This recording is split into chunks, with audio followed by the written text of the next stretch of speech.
If you've got the sneaking suspicion that you've maybe been a little bit too assertive or a little bit too dominant or masculine in your dating and relationships, maybe you've been given feedback that you're a bit intimidating, then you have to watch this video. I'm going to reveal 3 feminine traits that men absolutely love.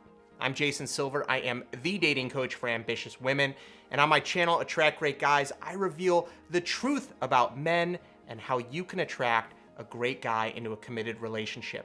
Hit that red subscribe button and the little notification bell right next to it so you don't miss any of my upcoming trainings. And now let's jump right into the 3 feminine traits.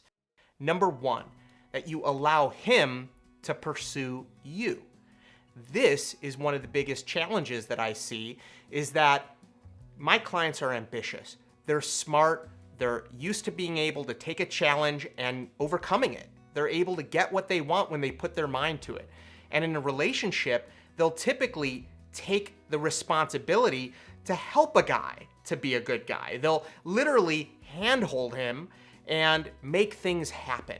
And this is a big challenge because men need to prove themselves early on. They need to show you that they are actually pursuing you. This creates magnetic attraction. And when you're putting in a lot of the effort, maybe even more effort than they are early on, that basically takes from them the opportunity to pursue you, which is most attractive. So if you find yourself wondering, is this guy really putting in the effort? Maybe I should be doing more. The answer is no. The answer is you can back off a little bit and let him meet you. Let him prove to you that he's actually interested in a serious relationship. And this takes some restraint.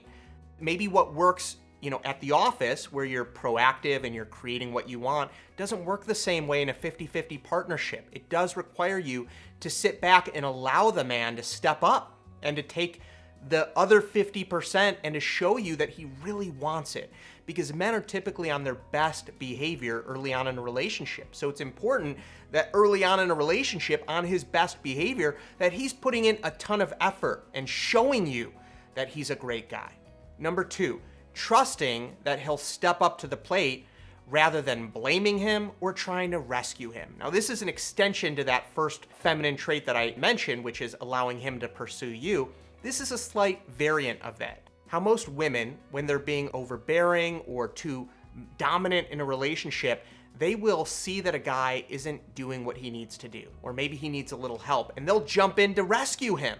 And what this does is this immediately emasculates him. It lets him know that, oh, well, I don't think that you're enough, little guy, and I'm gonna come in and help you. That is the opposite of what you want. You want a man that you can trust, that you can depend on. And that's the guy that you need to challenge. Now, I actually got this from a book called The Power of Ted, written by David Emerald. I highly suggest it. It's a great book, and it's so simple. It gets you out of the drama triangle of being a victim, a blamer, or a rescuer, and it helps you to be the creator of your love life. So if you find yourself constantly rescuing a guy or blaming him, like, oh, why isn't he doing this, or why isn't he doing that? Instead of getting upset or instead of trying to be helpful, take a step back and trust that he's either going to step up and be the man that you need him to be, or he's not the best fit for you. In a relationship, this allows the man to overcome his own challenges without feeling like he's just the little guy that needs help. And that is emasculating, that makes him seem less than, and that removes his ability to step up and be the dominant masculine man who wants to pursue you. An example of trying to rescue a guy is if he's having challenges at work and you immediately step in with problem solving. Instead of saying, oh, I know that you'll figure that out. That's the best way to handle it. Have trust in him. If he wants your opinion or advice, he will ask for it.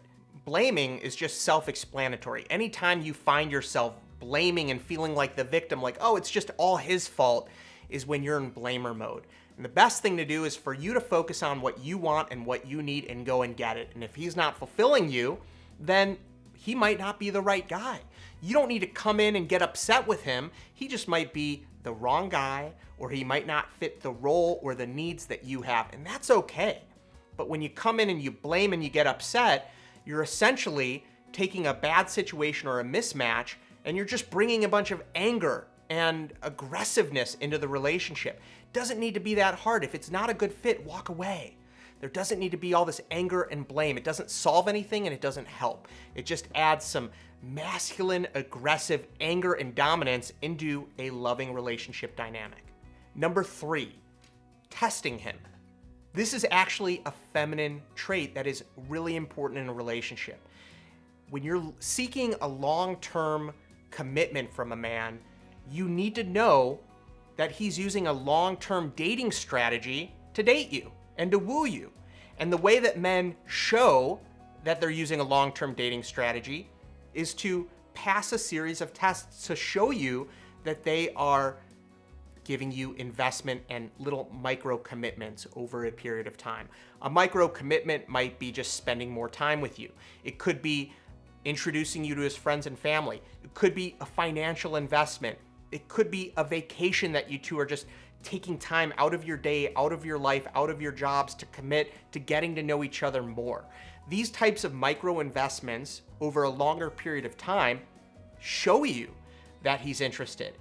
The biggest mistake I see is when women are so willing to totally commit and totally invest and completely trust the partner before he has made these micro commitments over a longer period of time. It's important for you to test a man, to make sure that he is investing time, to make sure that the things he tells you and his actions are aligned, that there's no incongruency. He is depending and relying on you to look for these things and to withhold your investment, whether it's physical intimacy, whether it's the amount of time that you're investing into the relationship. He wants to see you withhold that until he earns it, because that shows him that you're not just blindly trusting men, that he is special because he's earning it. And a guy doesn't want to make this assumption about you that you're just gonna, intuitively say or intuitively trust men, because men don't trust men. We know that men are typically lying to try to get what they want in this world. So if you are withholding your resources and your investment and making him invest these micro commitments over time, it shows that you are someone who respects yourself, values yourself, and is choosing a guy for the right, healthy reasons. Now, if you follow these 3 tips, and if you can exude these 3 feminine traits in a relationship, you're gonna find it so much easier to actually find a great guy. There's not gonna be a bunch of conflict and fighting. You're not gonna be this overly dominant person who's pushing him into a relationship. Things should be easier. This is how you know when a man is pursuing you, when you're exuding these feminine traits, that you're in a healthy dynamic where you don't have to put in all of the effort, but he's actually meeting you at least halfway and pursuing you. Now, if you enjoyed this video and learning about the different feminine traits, you're gonna love my premium course, His Secret Desire. I created a whole training video that tells you about the relationship killers that you need to avoid, that this course walks you through. I'm gonna drop a link in the description, and I'll see you over there. Thanks so much for watching. Be well.